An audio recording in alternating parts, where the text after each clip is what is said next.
Hey guys, it's Jen at Jen's Haunts. If this is the first time you've visited my channel, thanks for stopping by. Please subscribe and like if you enjoy my content. So some of you have been following my progress on the Nightmare Before Christmas. I'm doing a smaller yard display and I decided to do a theme. So I picked the Nightmare Before Christmas and I've been working on it. And I told you guys that I was going to cheat on Jack.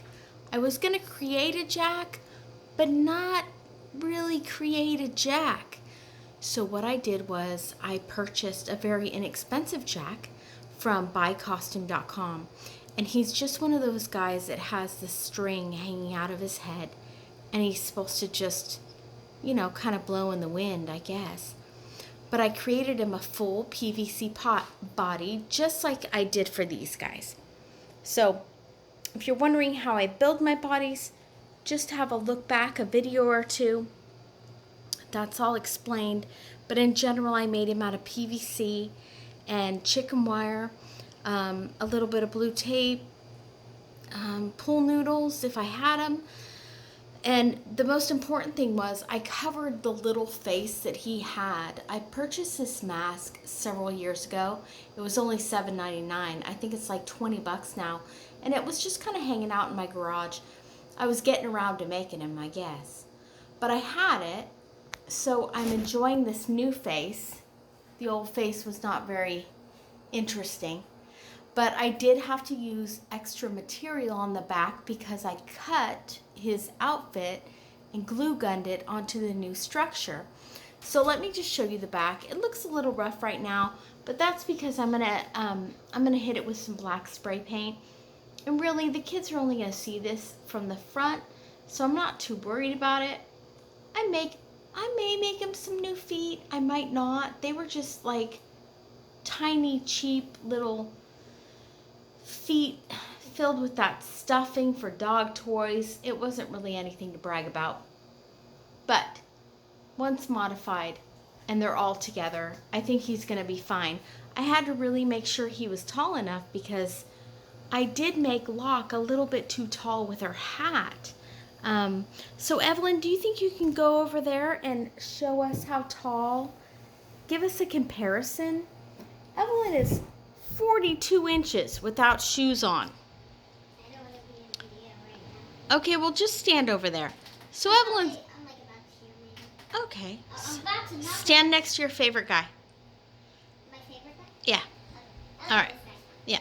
Okay, so Evelyn is 42 inches. I'm taller than him. He should be my friend. That's right. So that gives you an idea of how tall everyone is. And let me show you the back of Jack. You'll be able to see some of his construction, even though I kind of covered him up. All right, you guys, so the part that no one's going to look at looks pretty rough. He's got that tiny little head. And then this is how much I expanded his chest and rib cage using extra material. I will spray paint that black. I'm not going to redo the white lines because no one's ever going to see that. I added, with the PVC, I gave him some hips and some structure and did the back of his leg. I looked in the garage. I thought I had more pool noodles, but I must have used them all. So that's okay. I did add a little extra room on the back just so that material puckers. And I'll spray all that black. And it'll, no one will ever know that I added all this on. Not when you're looking at it from the front, but the price was right. Like, what was he, $21? And I've kind of run out of time, so you really couldn't beat it. So that's about it, you guys. Here's my modified Jack. I'm not sorry that I just purchased him and, fixed him up to what I needed. He's the height I wanted. I wanted his hips and his waist to be bigger and his rib cage. And that wasn't a problem. He was worth the purchase. It would have taken me a decent amount of time to make him. And this way, of course, the price is right. So that's it for now, you guys. My next video, I'll be showing you the front yard. I've got all my holiday doors out there. So they're just waiting for some characters. And I'm going to do Sally in a tombstone. And then we'll see if we can get everything rolling by October 15th. I will definitely keep you updated. Thanks for watching, and I'll check in with you later.